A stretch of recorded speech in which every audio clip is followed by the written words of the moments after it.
Bonjour et bienvenue dans Tracker, le podcast bourse du journal L'Écho. Dans cet épisode bonus, nous allons revenir sur le grand chamboulement du secteur technologique à Wall Street qui s'apprête à accueillir de nouveaux mastodontes dans ses rangs. Vous l'avez compris, on va parler de l'arrivée d'Anthropic, OpenAI et SpaceX à la bourse de New York. Concernant SpaceX, nous avons publié avec mes collègues du Brief un podcast spécial dédié à son IPO que je vous invite à écouter si ce n'est pas déjà fait. Cette semaine, je vous propose plutôt de parler stratégie boursière, car avec les cotations de SpaceX, OpenAI ou encore Anthropic, se pose la question du financement de ces gigantesques entrées en bourse.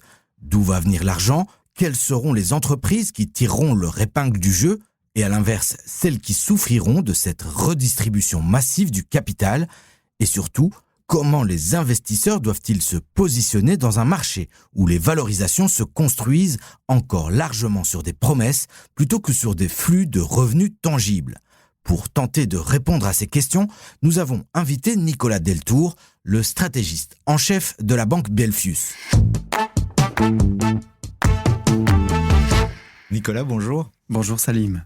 Alors avec l'apparition de ces spécialistes de l'IA et du spatial comme SpaceX, OpenAI ou Anthropic, comment est-ce qu'un investisseur doit-il faire le tri dans le segment technologique de son portefeuille ? Alors, tout d'abord, et comme toujours, facts and figures, les fondamentaux. Bien regarder ce qui génère vraiment des revenus, quelles sociétés sont encore en situation de cash burning et auquel cas, quel trigger pourrait faire changer leur situation. Est-ce qu'on croit à cette rigueur ?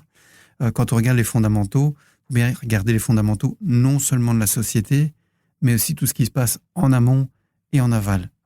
Quand je parle de ce qui se passe en amont, et notamment évidemment tout ce qui est prix de l'énergie, tout ce qui est chaîne de création de valeur dans le hardware, dans les semi-conducteurs. Si à un moment donné, on a un couac dans les centres de calcul, les bases de données, les bandes passantes, on voit qu'on n'arrive plus à agrandir cet univers-là, forcément, ça a un impact direct sur l'intelligence artificielle. Et puis, aujourd'hui, plus que jamais, on doit bien regarder quelle est la liquidité des titres en question. Donc, quels sont les volumes échangés ? Est-ce que les mouvements à venir auront un plus gros ou un plus faible impact en fonction de ce qui circule vraiment ? Donc, pas le free float, mais vraiment les volumes échangés en bourse. Et alors, depuis 2 ans, on voit quand même que tout le secteur lié à l'IA grimpe, joue au jeu de qui va le prochain dépasser les 1000 milliards de capitalisation boursière. Et dans ce contexte, on voit apparaître 3 mastodontes dans les marchés. Est-ce qu'ils vont pas se cannibaliser mutuellement en termes de flux de capitaux ? Quels secteurs et quelles entreprises risquent d'être perdants si ces sociétés aspirent autant de liquidités dans les marchés ? Alors tout d'abord, rappelons qu'il y a de l'argent, il y en a beaucoup, donc il faudra déjà y aller très très fort avant de vider entre guillemets le marché et les volumes circulants. Mais effectivement, on parle quand même de plusieurs centaines de milliards de dollars en principe. Et les premières victimes d'une nouvelle mode, eh bien ce sont les stars de la mode précédente. Donc en principe, ça pourrait secouer certains, même des Magnificent Seven, en particulier, pour revenir sur la question du volume, sur ceux dont les volumes traités ne sont finalement pas proportionnels à leur free float et donc pas proportionnels au poids qu'ils occupent actuellement dans les indices.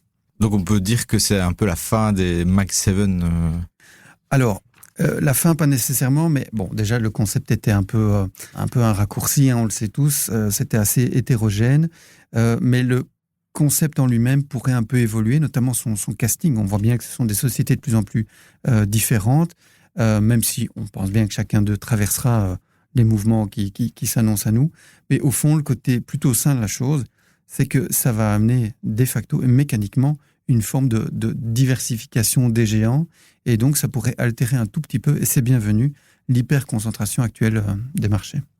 Alors ces géants sont déjà entrés d'une manière ou d'une autre dans le capital des nouveaux venus avant leur entrée en bourse.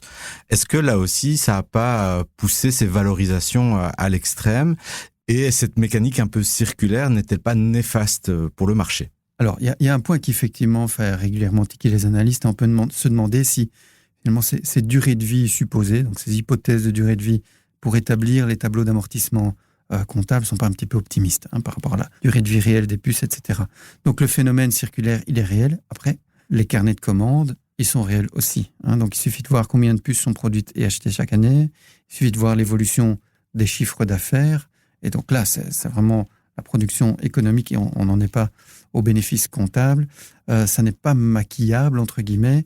Les fameux CAPEX de ce qu'on appelait avant les GAFAM sont aussi un très bon indicateur des capitaux en jeu. Donc, effectivement, ici et là, il y a sans doute certains paramètres comptables qui sont un peu discutables, mais est-ce que l'activité en économie réelle est là ?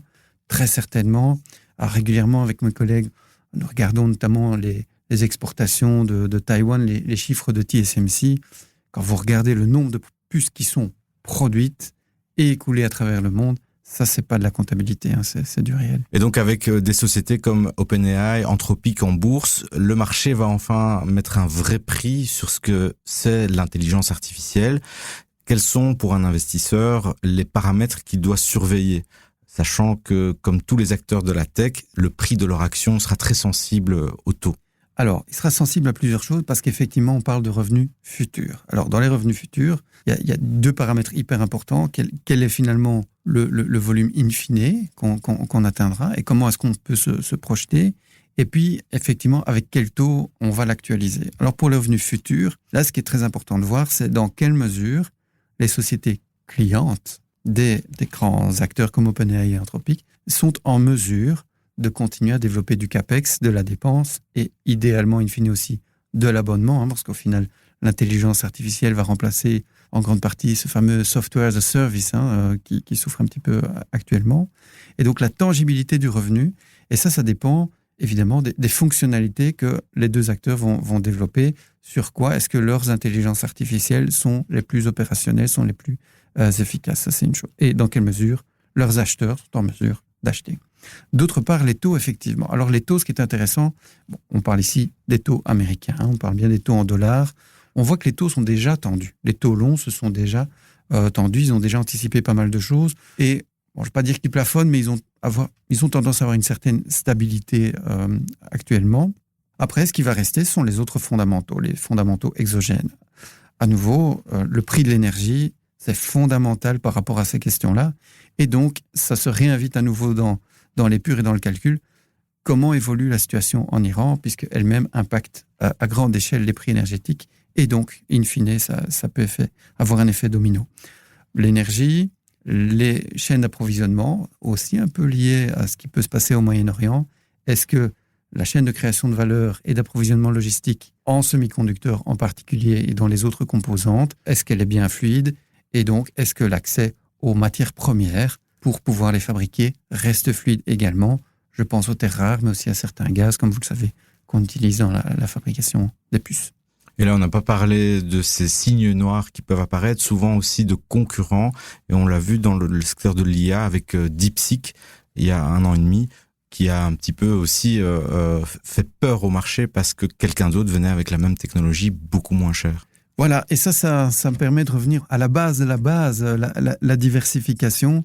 Non seulement la diversification au sein du secteur et de la thématique de l'intelligence artificielle et de la technologie, mais aussi la diversification à côté. Alors, c'est vrai que c'est impressionnant, c'est spectaculaire, ça pèse 1/3 des bourses américaines, ça pèse 1/4 des bourses émergentes, et pourtant, il y a d'autres acteurs qui, eux aussi, peuvent mériter de l'investissement, de l'intérêt, et c'est hyper important, surtout aujourd'hui, de rester diversifié, de décorréler son portefeuille. On croit à cette vague de la technologie et l'intelligence artificielle, mais on croit aussi à la nécessité de décorréler son portefeuille avec d'autres secteurs qui se portent bien, qui sont parfois un peu délaissés par le marché, mais qui eux-mêmes continuent à générer de la croissance et des profits.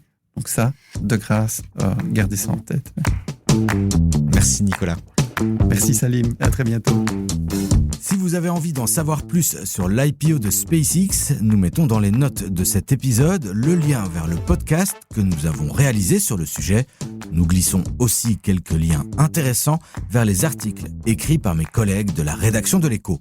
Merci d'avoir écouté Tracker. C'était Louise Pinchard à la réalisation et Salim Nesba au micro. On se retrouve jeudi pour un nouvel épisode de votre podcast préféré.